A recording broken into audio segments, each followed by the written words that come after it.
Welcome to More For Me by yours truly, Kat Necole. What up, homie?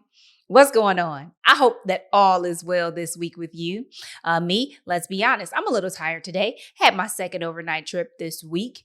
Just one overnight trip a week for several weeks to come.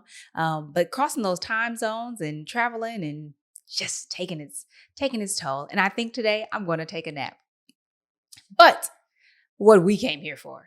I love to welcome you if this is your first time to the show. And if this is not your first time, welcome back, welcome back, welcome back. It's always a pleasure to have you join me here in the studio. And today, I'm going to shout out the episode number because it's episode number 55, them double fives. I love the five. So boom, shout out to 5. Well, what do we have here today?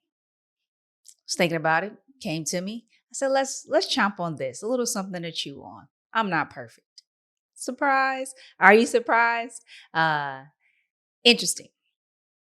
Last year, I felt like there was an increase in the number of people who came at me that I was a perfectionist. And I'm going to be honest. Excuse my language. It's pretty colorful, but it would really piss me off when people would say it to me. And I'm like, I'm not a perfectionist. And so I took this very firm and strong stance that I was not a perfectionist and that I just simply like to be right. Fast forward, 2021, working with my business coach. And she had mentioned you struggle with perfectionism? She was asking a question, legit. So no anger there. I was like, no, I just like to be right. So then as we began to discuss the matter at hand, I realized that my definition of perfectionist was a little fuzzy. Because of that, I didn't realize that I was a perfectionist. So I had the privilege to then, the next week, the Lord was just blessing me. One of my podcasts I love listening to, shout out to Dr. Anita Phillips. Her podcast is called In the Light. It's amazing, phenomenal podcast. But that next week, her podcast was about perfectionism and blew my mind. Sound like she was describing me to the T. So now I had an increased level of awareness and something to come to terms with about myself. So I've been trying to unpack and dig into where does this all come from, right? Self-awareness is the best awareness. And it's the first step. Admitting you have a problem before you can do anything about it, right? And I say problem because there's nothing wrong with excellence and high standards. I'll never fall off of that. However, when you look at perfectionism, it's unhealthy. There are a lot of bad things associated with it. So that's why I call it a problem. But you had that first. I was kind of masking my perfectionism with this idea that, hey, I just like to be right.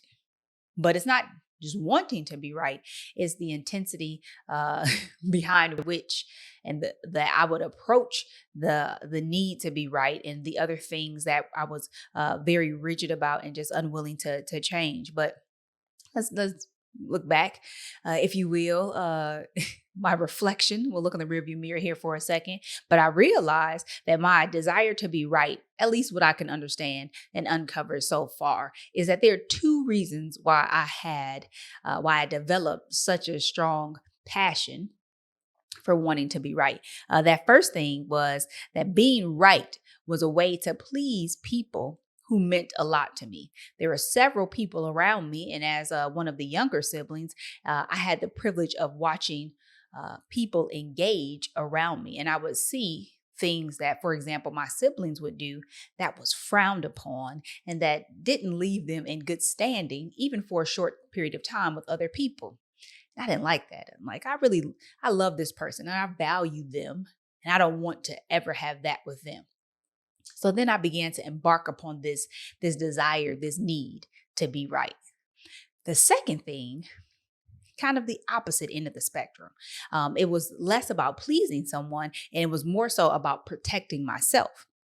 And it was that essentially, if I were able to be right in certain situations and with certain people, then I would avoid their verbal abuse, their harassment, and any embarrassment that might be associated with the humiliation that they like to bring to other people. Again, younger person, being able to watch other people and their interactions and see like, eek, I don't want any parts of that.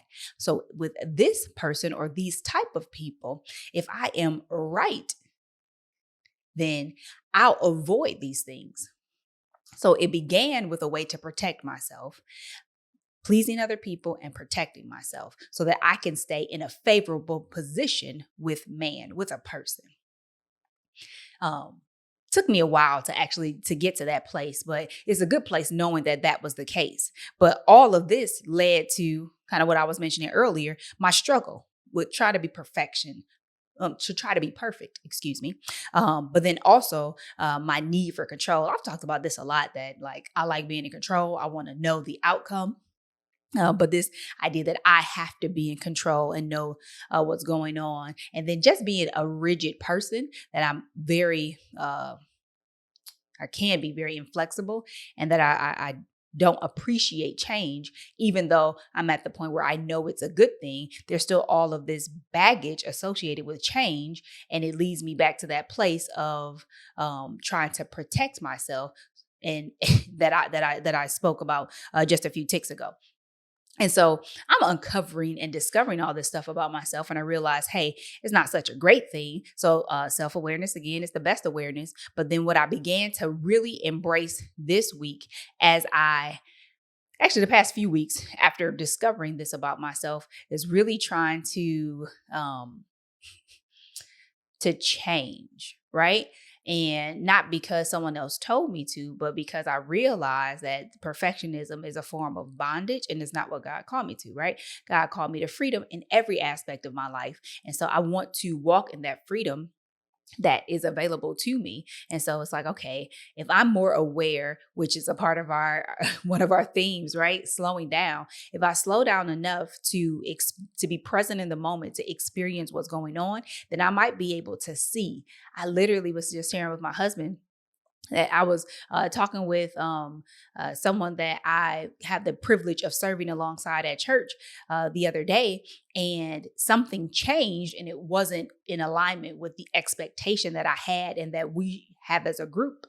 And at first, I overreacted, and in overreacting, I kind of slowed down because I was busy doing other stuff. So I was like, I don't have time to let this consume me. And so I reeled it back and I realized, hey, I'm overreacting because something has changed.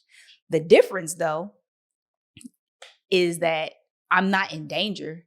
There's no harm. And I don't need to protect myself and make a fuss about this change. Like, let's see how we can work through this thing.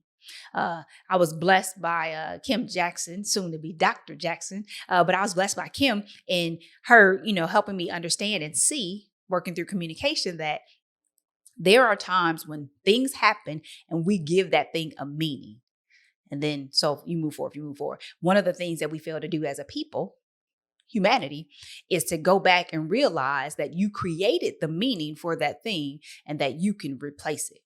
It doesn't have to mean the same thing. So for me, when change happens, it used to mean that I'm in danger and I need to protect myself, whether or not I'm trying to ensure that someone is pleased and I have their love, affection, attention, whatever that is, or that I'm protected, that this person isn't dissatisfied, displeased, or enraged and then going to lash out on me, right? And so that meaning is no longer valid. And so I have to go through and do the work of saying, okay, something happened, but when things change, change is good. Change is inevitable.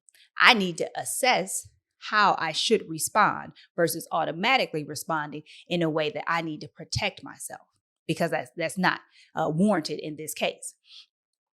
Just a little example there. But overall, there are 4 words that have been weighing heavy on me in terms of how I will shift from this mindset and the mindset of being perfect.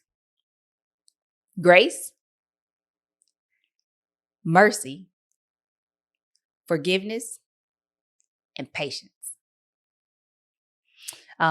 Words that you hear dropped a lot, at least from my perspective, what I hear, people utilize these words a lot. And I think they they are very valuable and applicable to a lot of things that we go through and that we try to work through. Grace for myself and for others, mercy for myself and others, forgiveness of myself and other people, and then patience with myself and with other people. And that as I actively implement those 4 things, that I am seeing that I can back away from perfection and live in the moment, walk and be what God is calling me to be versus what I made up in my mind I have to be.